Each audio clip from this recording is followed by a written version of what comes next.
Hey everybody, Tony D and Little Joan here on your Piney podcast for today. Getting it in a little early, got some stuff to do. Um, got no data on the beer virus today, but it's going to be the same. It would probably be like 350 cases and somewhere between 8 to 11 deaths, something like that. That they attribute to the beer virus, although they happened who knows when. Governor Murphy has again been indecisive. He announced Friday he was reinstating the smoking ban inside Atlantic City casinos indefinitely, reversing a decision he made earlier in the week that public health experts and state lawmakers said posed a health risk as the pandemic entered its sixth month. This is from NewJersey.com. Once again, Murphy doesn't know the science.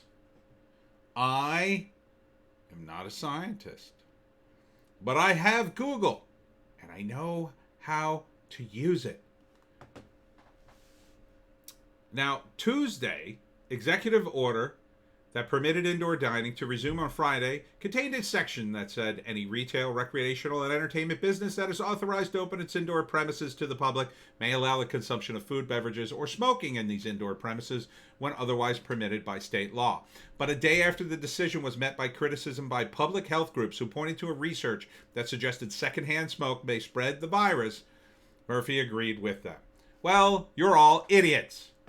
Because there is a study showing an inverse relationship between smoking and the beer virus.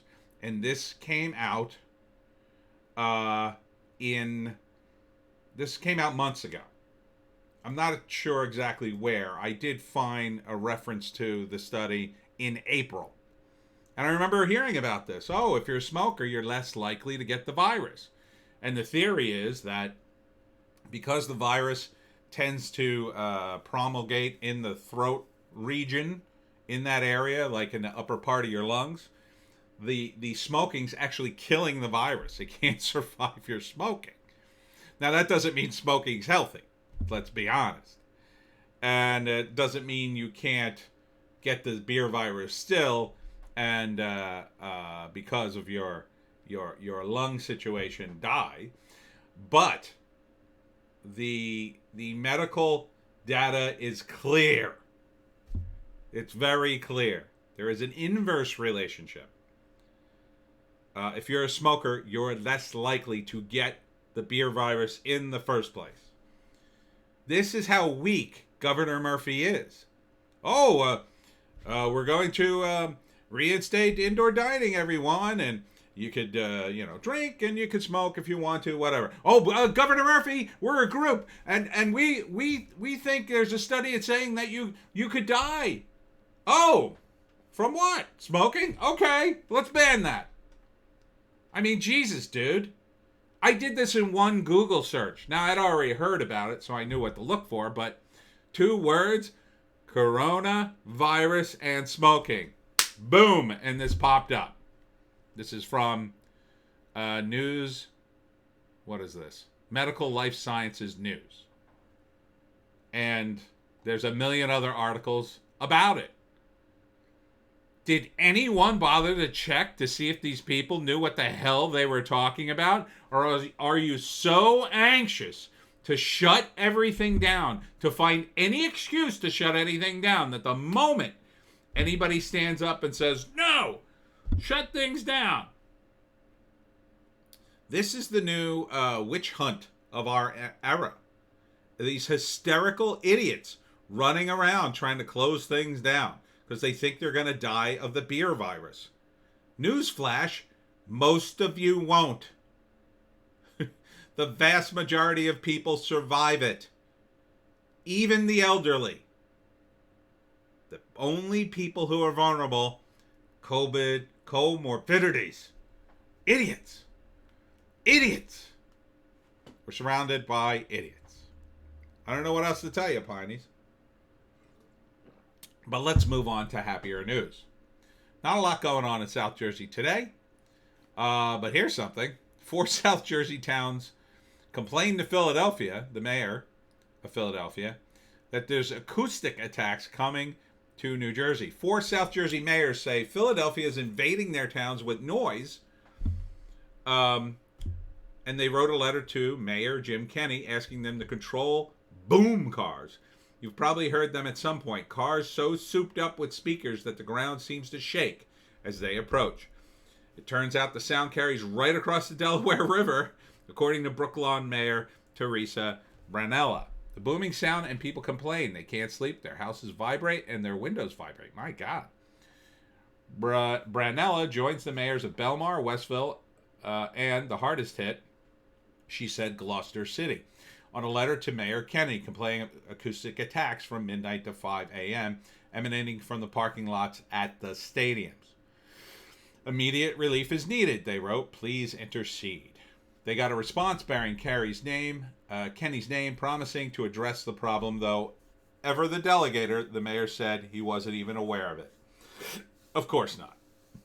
Managing Director Tumar Alexander, that's an interesting name, said it's a seasonal problem and police are on it. PPD has been working to increase enforcement, Alexander said, but Kenney didn't want to take all the blame. A lot of these cars aren't necessarily Philadelphians. There are people who come in from around the region of various counties, possibly even from New Jersey, the mayor said. Maybe it's because people can't go inside and party. So they go in the stadiums and they're playing music and they're partying there, since you won't bother them if they're outside. But in general, this is a problem. I mean, look, your rights end where another person's, or what is it? Your rights end where another person's begin, right? So, you can't be this noisy in the middle of 5 a.m. My God, what are you doing?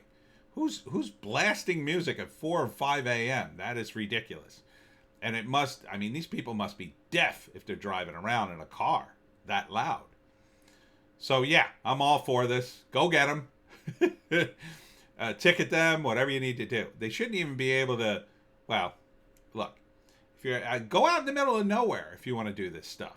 Go out into the middle of nowhere and play music go to a desert. Do it. You live in a city. Have some consideration, you a-holes. Finally, New Jersey boat parade in support of Trump. Police and vets attempts to break world record. We're hoping to double our number, the organizer told Fox and Friends. Weekend, New Jersey boat parade supporting police officers, veteran, and President Trump are attempting to break the Guinness World Record today, Saturday. We're hoping to double our number. Last time it was 1,200 boats, so 2,400 would be nice. 3,000 was our goal. We'll see if we'll meet it, says Chris Mola, organizer of law enforcement officer and veteran support boat parade. Whew, long name. It's not is it an anagram? Leo's, no. So good for you. Man, people are really into boating. Yeah, it's like the only thing you could do, right? You're outside and it's like driving around a little house. Boating is just exploding. And of course, Murphy wants to tax that, doubling the tax on it, of course. The Guinness World Record lists the largest boat parade at 1,180 in Malaysia on September 14th, 2014. The organizers of Trumptilla in Southern Carolina said more than 3,000 vessels participated in that parade. In May, Trump tweeted a video of one. Well, why didn't they get the record then? Maybe they didn't think they were breaking a record. Well, something to do in the lockdown. So if you got nothing else to do and you got a boat, get yourself down to, where the hell is it? Is it on, let's see. I don't know where it is. Florida. Where is this? New Jersey. I assume it's the Delaware River. Or maybe is it Wildwood? It says North Wildwood here. That's September 5th. Oh, it's today. Oh, okay. So it's in North Wildwood. Oh, I better... Music. Don't want to get flagged for music on Wildwood. Wildwood. Don't want to get flagged for music on YouTube. Okay, so they're already started. This is the boat parade in Wildwood. All right. Well, good luck. Good luck, boaters. Enjoy it while you can before Governor Murphy taxes it into oblivion. And that's it for the Piney Podcast. We'll see you next time.